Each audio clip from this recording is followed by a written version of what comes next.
ഞാനൊരു കോഴിക്കോട്ടുകാരനാണ്. കോഴിക്കോടിനെ കുറിച്ച് ആരോട് എന്ത് ചോദിച്ചാലും മച്ചാ ഭക്ഷണം ഒരു രക്ഷയില്ല എന്ന് എല്ലാവരും പറയാം. നിങ്ങൾക്കും അതേ അഭിപ്രായമായിരിക്കും. അങ്ങനത്തെ ഒരു നാട്. ഇവിടെ പലരും വരുന്നത് തന്നെ ഭക്ഷണം കഴിക്കാനാണ്.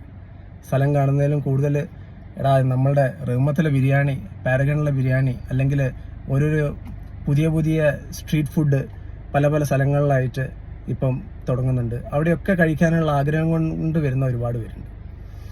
അവരെയൊക്കെ നിരുത്സാഹപ്പെടുത്തുന്ന ഒരു വാർത്തയാണ് ഇപ്പോൾ നടന്നുകൊണ്ടിരിക്കുന്നത്. നമുക്കെല്ലാവർക്കും അറിയുന്ന പോലെ വെള്ളിമാട് കുന്ന് കോവൂർ റോട്ടിൽ ഉള്ള ഒരു പറ്റം ആളുകൾക്ക് വളരെയധികം ബുദ്ധിമുട്ടുണ്ടാക്കുന്ന രീതിയിൽ പല സംഭവങ്ങളും ഇപ്പോൾ നടന്നുകൊണ്ടിരിക്കുന്നുണ്ട്. അത് ശരിയോ തെറ്റോ എന്ന് പറയാനത് നിങ്ങൾ തന്നെയാണ് പറയേണ്ടത്. എന്നോട് ചോദിച്ചു കഴിഞ്ഞാൽ വളരെ തെറ്റായ കാര്യം. നമ്മളുടെ ഈ കാലഘട്ടത്തിൽ മലബാർ ഏരിയയിൽ ഇപ്പോൾ കൂടുതലായിട്ട് ലഹരി ഉപയോഗം കൂടിയിട്ടുണ്ട്. അതിൻ്റെതായ പ്രോബ്ലംസ് ഭയങ്കരമായിട്ട് ആൾക്കാർ ഫേസ് ചെയ്യുന്നുണ്ട്. അമ്മയെ കൊല്ലുന്നു, ഭാര്യയെ കൊല്ലുന്നു, MDMA കഴിച്ച് എന്നുള്ള ന്യൂസുകൾ മാത്രമേ നമുക്ക് കാണാനുള്ളൂ ചുറ്റും. ജനങ്ങളെല്ലാം ഒത്തു കൂടിയിട്ടാണ് ഇപ്പോൾ പല പല തീരുമാനങ്ങൾ എടുക്കുന്നത്. വളരെയധികം നല്ലൊരു കാര്യമാണ്, നമ്മൾ അങ്ങനെ തന്നെ ചെയ്യണം. പക്ഷേ എൻ്റെ ചോദ്യം എന്ന് പറഞ്ഞാൽ, ഒരുപാട് പാവങ്ങൾ പല രീതിയിലും ലോണും പല കാര്യങ്ങളും എടുത്തിട്ടാണ് ഒരു തട്ടുകടയോ അല്ലെങ്കിൽ ഒരു സ്ട്രീറ്റ് ഫുഡിൻ്റെ സെറ്റപ്പൊക്കെ ചെയ്യുന്നത്. അപ്പോൾ അവർക്ക് ഒന്നാമത് ഇപ്പം നോമ്പ് കാലമാണ്. നോമ്പ് കാലത്ത് അവർക്ക് കച്ചവടം എന്തായാലും അവർക്ക് കുറവായിരിക്കും ഒരു പരിധി വരെ. അതിനും പുറമെ ഇപ്പം 10:30 വരെ രാത്രി മാത്രമേ കച്ചവടം നടത്താൻ പറ്റുള്ളൂ എന്ന നിയമമൊക്കെ വന്നു കഴിഞ്ഞാൽ നമ്മൾ ഇനിയും പിന്നോട്ടാണോ നമ്മൾ പോകേണ്ടത്?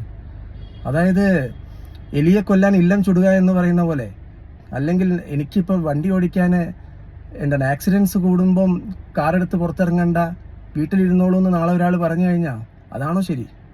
നമ്മൾ അതിൻ്റെ റൂട്ട് കോസ് കണ്ടുപിടിച്ച് അതിനെതിരെ സംസാരിക്കുകയല്ല വേണ്ടത്, അല്ലെങ്കിൽ അതിനെതിരെ പ്രതികരിക്കുകയല്ല വേണ്ടത്. അതിനല്ലേ ഇവിടുത്തെ സിസ്റ്റം ഉള്ളത്. അതിനല്ലേ നമ്മളുടെ മേയറും എല്ലാവരും കൂടെ നിൽക്കേണ്ടത്. അപ്പം മേയറിനെ പോലെ ഒരു സീനിയറായ ഒരു വ്യക്തി ഇന്ത്യയിൽ ഒരിക്കലും 10:30 ശേഷം ഒരു നൈറ്റ് അല്ലെങ്കിൽ ഒരു നൈറ്റ് ലൈഫ്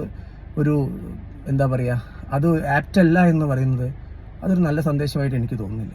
നമ്മളുടെ സിറ്റുവേഷൻസ് ഇപ്പം മോശമാണ്, വളരെയധികം മിസ്യൂസ് ചെയ്യുന്നുണ്ട് പലരും, എല്ലാം ഞാൻ അംഗീകരിക്കുന്നു.